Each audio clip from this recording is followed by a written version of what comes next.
हरे राम राम राम हरे हरे, हरे कृष्ण कृष्ण कृष्ण हरे हरे, हरे राम राम राम हरे हरे। श्रीमद् भगवद गीता यथारूप अध्याय 12 भक्ति योग, श्लोक नंबर 6। ये तु सर्वाणि कर्माणि मयि सन्न्यस्य मत्परः अनन्येनैव च योगेन मां ध्यायन्त उपासते तेषामहं समुद्भर्ता धर्ता मृत्यु संसार सागरात भवामि न चिरात् पार्थ मय्यावेशित चेतसाम। जो अपने सारे कार्यों को मुझ में अर्पित करके तथा अवचलित भाव से मेरी भक्ति करते हैं, मेरी पूजा करते हैं और अपने चित्तों को मुझ पर स्थिर करके निरंतर मेरा ध्यान करते हैं, उनके लिए हे पार्थ मैं जन्म मृत्यु के सागर से शीघ्र उद्धार करने वाला हूँ।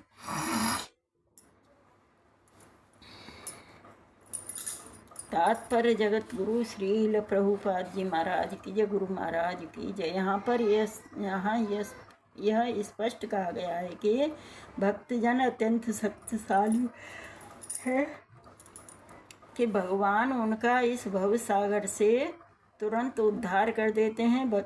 शुद्ध भक्ति करने पर मनुष्य को इसकी अनुभूति होने लगती है कि ईश्वर महान है और अब जीवात्मा उनके अधीन है। उसका कार्य है कि वह भगवान की सेवा करे और यदि वह ऐसा नहीं करता तो उसे माया की सेवा करनी पड़ेगी। जैसा कि पहले कहा जा चुका है कि केवल भक्ति से परमेश्वर को जाना जा सकता है, अतएव मनुष्य को चाहिए कि वह पूर्ण रूप से भक्त बने। भगवान को प्राप्त करने के लिए वह अपने मन को कृष्ण में पूर्णतया एकाग्र करे, वह कृष्ण के लिए ही कर्म करे, चाहे वह जो भी कर्म करे, लेकिन वह कर्म केवल कृष्ण के लिए होना चाहिए। भक्ति का यही आदर्श है। भक्त भगवान को प्रसन्न करने के अतिरिक्त और कुछ भी नहीं चाहता। उसके जीवन का उद्देश्य कृष्ण को प्रसन्न करना होता है और श्री कृष्ण की तुष्टि के लिए वह सब कुछ उत्सर्ग कर सकता है। जिस प्रकार अर्जुन ने कुरुक्षेत्र में युद्ध किया था, यह विधि अत्यंत सरल है। मनुष्य अपने कार्य में लगा रहकर हरे कृष्ण कृष्ण कृष्ण हरे हरे, हरे राम राम राम हरे हरे महामंत्र का कीर्तन कर सकता है। ऐसे दिव्य कीर्तन से भक्त भगवान के प्रति आकृष्ट हो जाता है। यहाँ पर भगवान वचन देते हैं कि वे ऐसे शुद्ध भक्त का तुरंत ही भवसागर से उद्धार कर देते हैं जो योगाभ्यास में बड़े चढ़े हैं।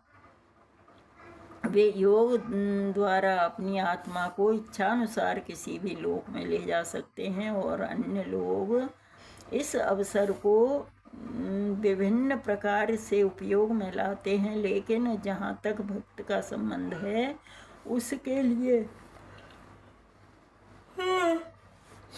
हरि राधा, उसके लिए यहाँ यह स्पष्ट कहा गया है कि भगवान स्वयं ही उसे ले जाते हैं। भक्त को वैकुंठ में जाने के पूर्व अनुभवी बनने के लिए प्रतीक्षा नहीं करनी पड़ती। 12 पुराण में एक श्लोक आया है, नयामि परमं स्थान मर्चेर दिगतिम बिना गणुरस्कंधमारोप्य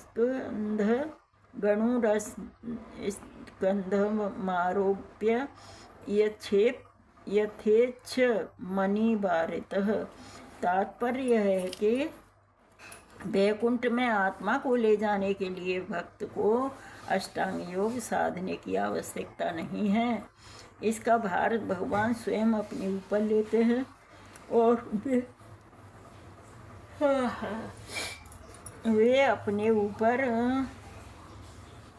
वे यहाँ पर स्पष्ट कह रहे हैं कि वे स्वयं ही उद्धारक बनते हैं। बालक अपने माता पिता द्वारा अपने आप रक्षित होता रहता है और जिससे उसकी स्थिति सुरक्षित रहती है। इसी प्रकार भक्त को योगाभ्यास द्वारा अन्य लोकों में जाने के लिए प्रयत्न करने की आवश्यकता नहीं होती, अपितु भगवान अपने अनुग्रहवश राधा अनुग्रहवश स्वयं ही अपने पक्षी वाहन गरुण पर सवार होकर तुरंत आते हैं और भक्त को भवसागर से उबार लेते हैं। कोई कितना ही कुशल तैराक क्यों न हो और कितना ही प्रयत्न क्यों न करे, किंतु समुद्र में गिर जाने पर वह अपने को नहीं बचा सकता। किंतु यदि कोई आकर उसे जाल से बाहर निकाल ले तो वह आसानी से बच सकता है। इसी प्रकार भगवान भक्त को इस भवसागर से निकाल लेते हैं।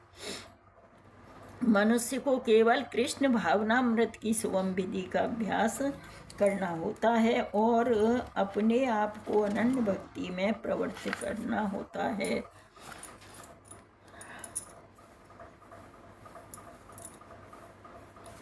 किसी भी बुद्धिमान व्यक्ति को के चाहिए कि वह अन्य समस्त मार्गों की अपेक्षा भक्ति योग को चुने।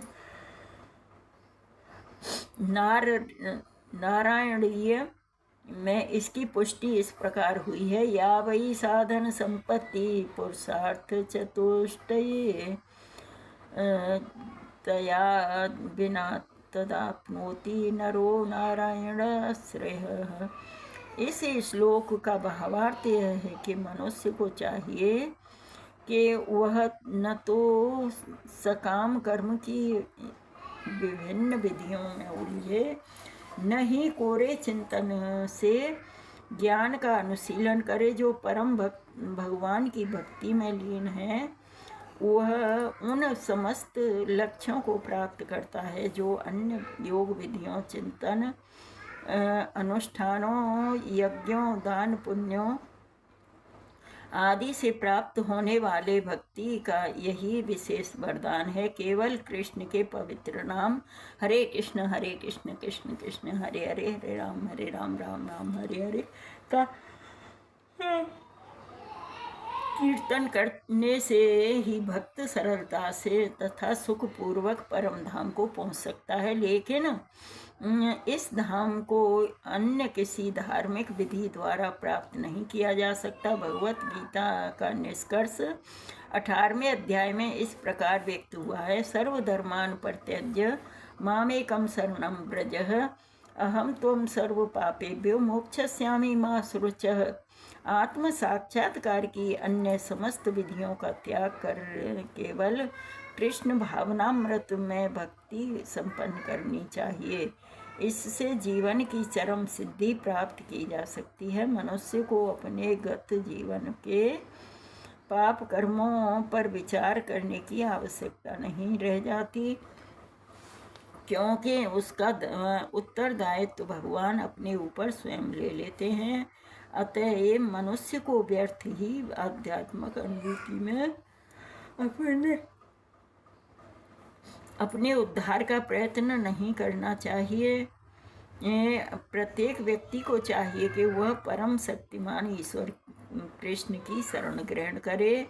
यही जीवन की सर्वोच्च सिद्धि है। हरे कृष्ण कृष्ण कृष्ण हरे हरे, हरे राम राम राम हरे हरे। तो यहाँ पर हम बता रहे हैं कि हमें भगवान श्री कृष्ण की हमेशा शरण में रहना चाहिए। भगवान के प्रतिनिधि जो भक्त होते हैं उनकी शरण में रहना चाहिए, जब ही हमारा उद्धार हो सकता है। और भगवान तो गीता का सार भी यही बताते हैं कि सर्वधर्मान् परित्यज्य मामेकं शरणं व्रज अहम त्वं सर्व पापेभ्यो मोक्षयिष्यामि मा शुचः। तो भगवत गीता का यही सार है। और इसी वजह से हमें भगवत गीता पढ़नी चाहिए कि भगवान में हमारी तन मन धन से हम भगवान के हो सकें और भगवान में ही आसक्ति बढ़ सके हमारी, और भगवान का ही हमें स्मरण करना चाहिए। हरे कृष्ण कृष्ण कृष्ण हरे हरे, हरे राम राम राम हरे हरे। श्रीमद् भगवत गीता यथारूप की जय। हरे कृष्णा।